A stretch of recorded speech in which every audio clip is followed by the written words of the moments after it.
The nerve of me to think that even I, could post every week. That's funny.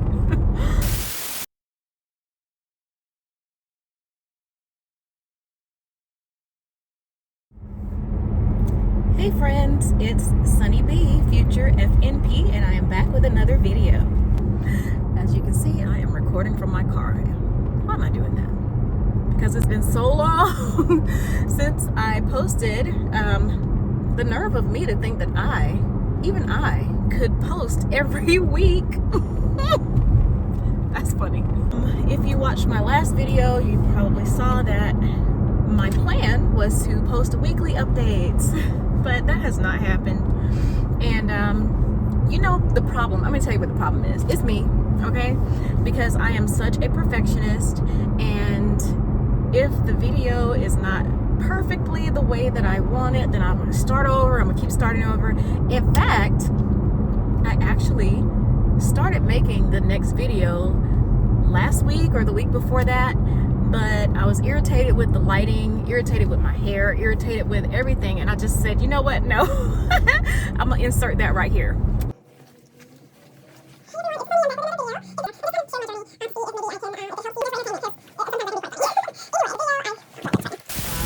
I have been extremely busy, but while I'm taking this little commute, I have time to kind of give you an update on how my most recent class has been going.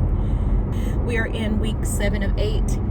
So if you are watching this video and you are a student of the university I attend, then you know that the classes are every 8 weeks. It's an accelerated program. And so this is week 7. And I will say that I am pleasantly surprised that this class has been a lot less stressful than the previous class, which I already kind of did my rant on that, so I won't go into that.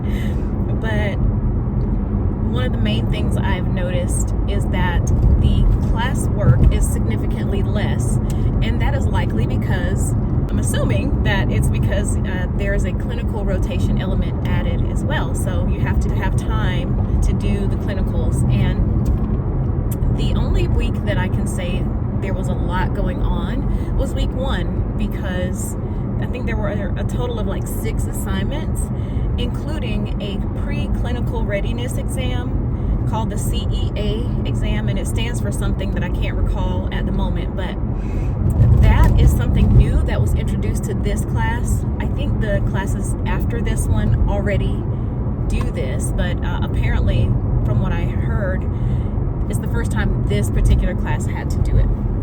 And so what that is, what it entailed was a review. It's a review of what you've learned in the previous classes, the 3 Ps, which are your advanced physical assessment, advanced pharmacology, and advanced pathophysiology. I said pharm, right? Yeah. So there was no guidance on how to study for it. There's no way to really study for it. It's kind of like a review exam. And 150 questions, and if you did not make at least 80% on this exam, then you were to do remediation modules, which the platform that we're taking the exam through would send you what you need to be remediated on.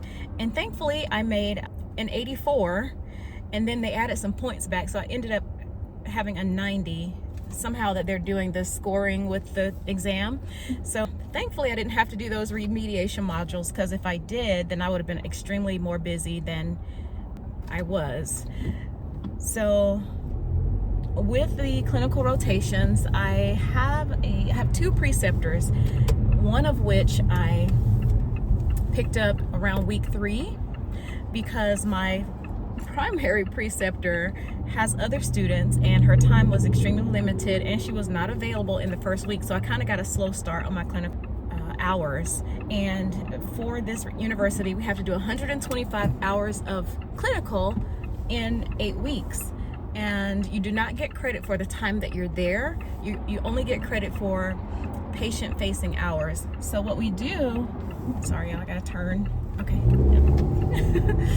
What you do is each patient that you encounter, you have to log in a platform case log, and I think right now I have completed about 80 hours, but I'm not concerned. I know that I'll be able to complete all the hours based on what I have left.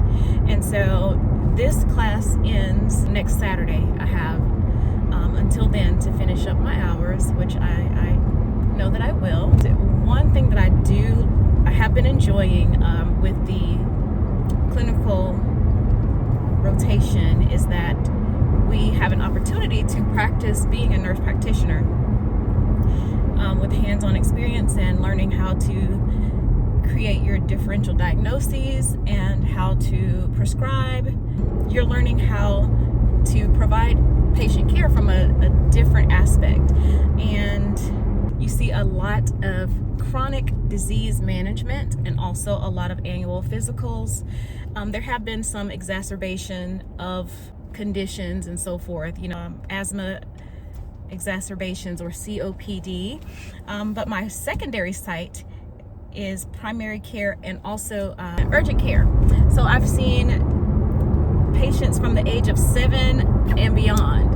I've been able to do sports physicals and just chronic disease management, annual physicals, annual wellness exams, and at my last clinical, I did my very first pap smear, and that was something different than what I've ever done. I worked in labor and delivery before, so it's nothing about the anatomy that was nerve-wracking or anything like that. It was just so different, and my concern was I wanted to make sure that the patient was comfortable, but it went really well. Of course, I had my preceptor there to guide me on how to manipulate the speculum and how to hold my hands and what to do, where to put things. And up until that point, my only experience with that was at the skills weekend that I talked about in a previous video. So that was pretty cool. Let me see what else. Oh, also during this class, we had to do what's called a VISE call with our professor, and VISE is an acronym for Virtual Interactive Student Evaluation. And what you're doing during that call is you're presenting a patient from your clinical rotation to your instructor using the SNAPS format. And SNAPS, sorry, I'm looking for Chick-fil-A because I want one of their frozen key lime lemonade. And if you have not had it, I'm telling you, it's the best thing ever. If you like key lime pie, get the frosted one. Frosted key lime lemonade. The other one is good too, but when I tried that frosted one, boy, I am hooked. So they got me in a chokehold a little bit right now. Anyway, so the SNAPS format is what you're going to be using for that call. In a previous assignment during this class, we were able to select a patient of our choice from our case logs and do this SNAP presentation virtually and upload it as an assignment. But for the call, you're doing the same thing, but you're doing it live with your instructor, your in-class instructor, and on a patient that they choose.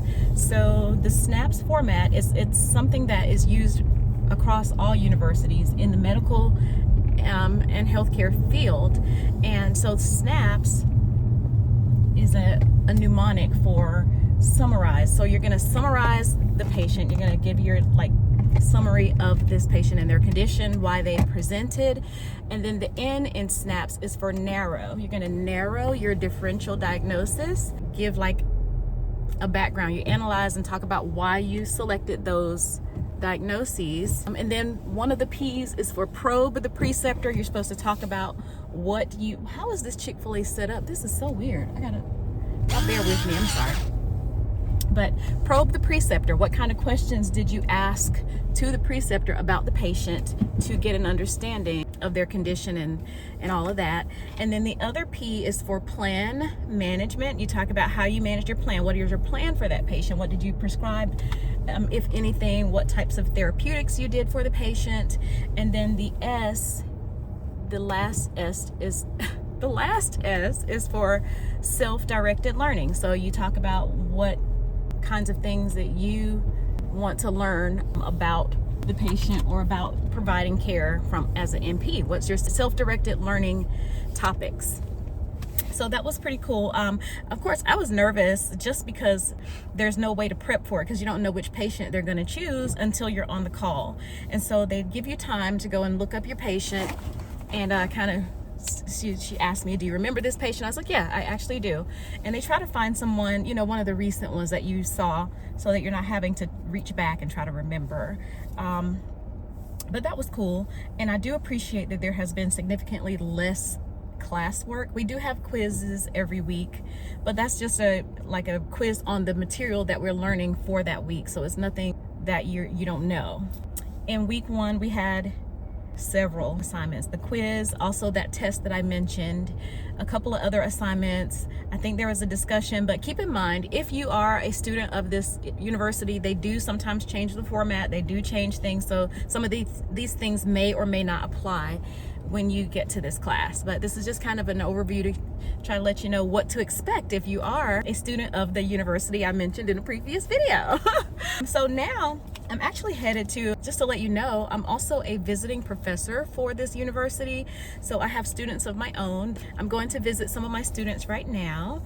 And if I were not already an alumni of this university, they do offer discounts for students who are also professors, but I don't get that discount because I previously earned my master's degree through this university, and so I got the alumni rate, which is fine. It's the same exact rate as the colleague rate is what they call it. So they're not funding my education, well, kinda, but not really. It's not a huge discount, but it's 20%. Just kind of let you know. I don't mind sharing that.